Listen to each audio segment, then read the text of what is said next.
I'm here with Sue Blinks in Wellington, Florida, and I've had the pleasure of working with her on a couple different textile arenas with GGT Footing, and I'm going to have her explain to the audience why she likes to school her high-performance horses on GGT Footing textiles.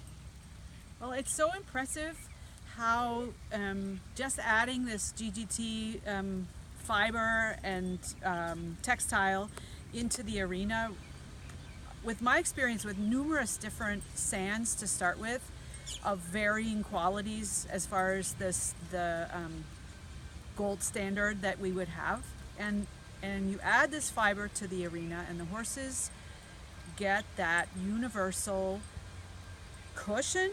They get purchase in their strike off, so that you feel like the horses have a real confidence in the footing. The concussion and the stress on the soundness issues for the horses is hugely minimized with adding these fibers to their daily life and in their working environment. Wonderful. And I just honestly, I can't imagine training a really nice horse on anything but. It changes the way they have such confidence in the way they move, and the footing tends to endorse bigger movement, more elasticity, because of their balance, because of the way they feel confident in every footstep. It's really pivotal in being able to develop a top sport horse, I think. And I find with this footing, what we've done in this particular venue is take a very unsophisticated base and a very unsophisticated number one fill, which is just a local sand, and create a world-class surface with just adding the GGT fiber. That doesn't mean that if you have a more sophisticated base with drainage, or even the Rizzo, what do you call the ebb and flow kind of technology, which are hundreds of thousands of dollars, you may get better drainage, you may have some parts of the puzzle beefed up or made more sophisticated, but as far as the horses are concerned, on a daily basis, you can take these products, the GGT fiber and textile, and you can mix it in with sand and create for yourself the ultimate surface for the horses to work on without on a small Right. budget, as well as On a giant one. as well as doing the best for them on a giant budget. Tell us a little bit about your thoughts on the maintenance of it, because a lot of people sometimes will think that, the footing can get too hard. What do you do to keep your arena so nice and fluffy, but just the right amount of push-off for your horses? Tell me what you feel the audience should know about maintaining their arena with the proper groomer, of course.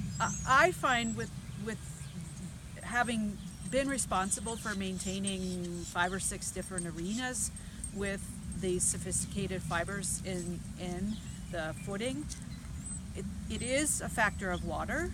It's a factor of each time you drag, you make a decision relative to the weather, how much it's rained, what you did the day before. You make a decision about how much of the ripper teeth to put down into the footing to fluff, and when to back off and get a little bit deeper on a day.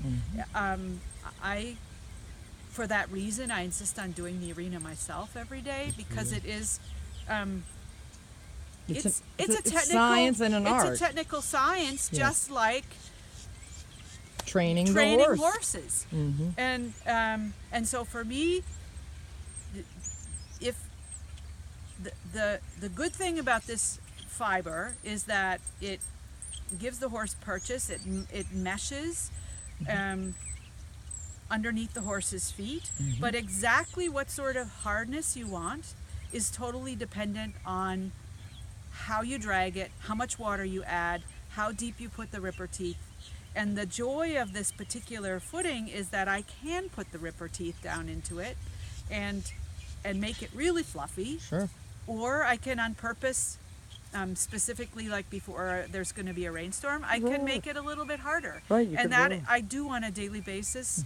I ride on it, I see how it feels, I decide what I'm going to do the next morning for the next dose of dragging. But I don't think you can do whatever you want with it. If you want a firmer surface, we all know that exactly what a surface should be like is a personal taste thing. There's as many opinions about exactly how they want the footing as there are trainers or experts. That's correct. And so you could make a decision exactly how you want it, how fluffy you want it, how much air you want in the cushion or not, depending on it. I think jumping one a little bit more purchase than dressage people do as far as the landing and the takeoff. But the same surface, the same product can give you a variety of firmnesses or softnesses if you have enough of the product in the sand to do what you want, to choose how hard or soft you want it. Beautiful. You need to have a certain degree. They found this in research. They found it out the hard way, I think, with some of these racetracks and with some of the Running the young horses amendments to the right. surface. But I'm really conscious when I work with this ring or any ring that I get enough fluff that there is some allowing the foot to slide down into the footing so that there's not a sudden arrest